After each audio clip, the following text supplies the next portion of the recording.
ಬಾಗು ಏ ಬಾಗಿ ಏನ್ ಮಾಡ್ಲಿಕತ್ತೀಯ? ಲಘುನ ಒಂದ್ ತಮ್ಗಿ ಪಾನ್ಕರ ಮಜ್ಜಿಗೆರ ತಗೊಂಡ್ ಬಾ. ಬಂದೆ. ವಾಡದ್ ಕಡೆಗೆ ಹೋಗಿದ್ರೇನ? ಯಾಕ ವಾಡದೊಳಗ ಏನ್ರ ಊಟ ಹಾಕ್ಸ್ಲಿಕತ್ತಾರನು?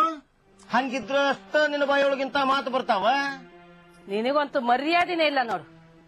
ವಾಡದ್ ಊಟ ಅಂದ್ರ ಕೂಳೆ ಕಂಡಿಲ್ಲ ಅನ್ನಂಗ್ ಮಾಡ್ತೀರಿ. ಶುರು ಮಾಡಿದೆ ನಿನ್ನ 11:30 ಬೊಂಗಾನ. ಕೂತ್ಕೋ ಇಲ್ಲಿ. ನೋಡು, ಇನ್ನು ಮುಂದೆ ನಾ ವಾಡೆ ಕಡೆ ಹೋಗಬಾರ್ದು ಅಂತ ತೀರ್ಮಾನ ಮಾಡೀನಿ. ನೋಡ್ರಿ, ನಿಮಗೂ ವಿಷಯ ಗೊತ್ತಿರ್ಲಿ ಅಂತ ಹೇಳಕತ್ತೀನಿ.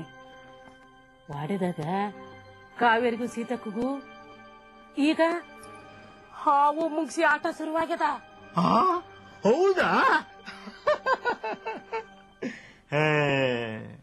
ಇಷ್ಟನ? ಇದು ಹಳೆ ಸುದ್ದಿ ಆತು. ಬ್ಯಾರೇದ್ ಏನ್ರ ಹೊಸದಿದ್ರೆ ಹೇಳು. ಕಾವೇರಿ ನೆಮ್ಮದಿ ಹಾಳಾಗಿ 3 ಹೊತ್ತು ಆಕಿ ನಿದ್ದಿ ಮಾಡಬಾರ್ದು ಹಂಗ ಮಾಡ್ಲಿಕ್ಕತ್ತ ನೋಡ್ರಿ ಸೀತಕ್ಕ. ನೋಡ್ ಬಾಗು, ಕರಡಿ ಕುಣಿತದ ಖರೆ. ಎಷ್ಟು ದಿನ ಕುಣಿತದ, ಎಷ್ಟೋ ತನಕ ಕುಣಿತದ, ಕಾಲ್ ಸೋಲು ತನಕ ಕುಣಿತದ. ಕುಣಿಲ್ ಬಿಡು. ಕಾಲ್ ಸೋತ್ ಮೇಲೆ ಈ ಕರಡಿನೂ ಸುಮ್ಮನಾಗ್ತದ. ಅಯ್ಯ, ಹಂಗಂದ್ರ ಹೆಂಗ್ರಿ? ಕಾವೇರಿ ತಲೆ ಕೆಡಿಸ್ಲಿಕ್ಕ ಏನಾರ ಉಪಾಯ ಇದ್ರ ಹೇಳೆ ಭಾಗಕ್ಕ ಅಂತ ಸೀತಕ್ಕ ಹೇಳಕತ್ತೇಳ ನೋಡ್ರಿ ನನಗೆ. ಏನೇನ? ಸೀತಕ್ಕ ನಿನ್ನ ಕೇಳಿದ್ಲ? ಅಲ್ಲ, ಸ್ವತಃ ಲಾಯರ್ ಇರೋ ನನ್ನ ಕೇಳೋದು ಬಿಟ್ಟು ನಿನ್ನ ಕೇಳಿದ್ಲ?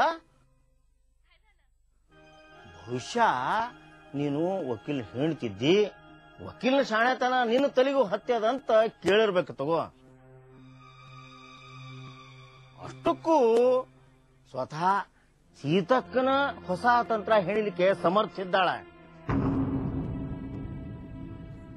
ಬಾಗು, ಇಷ್ಟಕ್ಕ ಬಿಡಬೇಡ.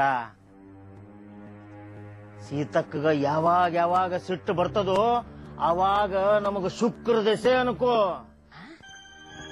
ಸೀತಕ್ಕ ಸಿಟ್ಟು ಬಂದ್ರ ನಮಗ್ ಶುಕ್ರ ದಶೆನಾ? ಹೌದು ಬಾಗು. ನೋಡು, ಸೀತಕ್ಕಗ ಯಾವಾಗ ಸಿಟ್ಟು ಬರ್ತದಲ್ಲ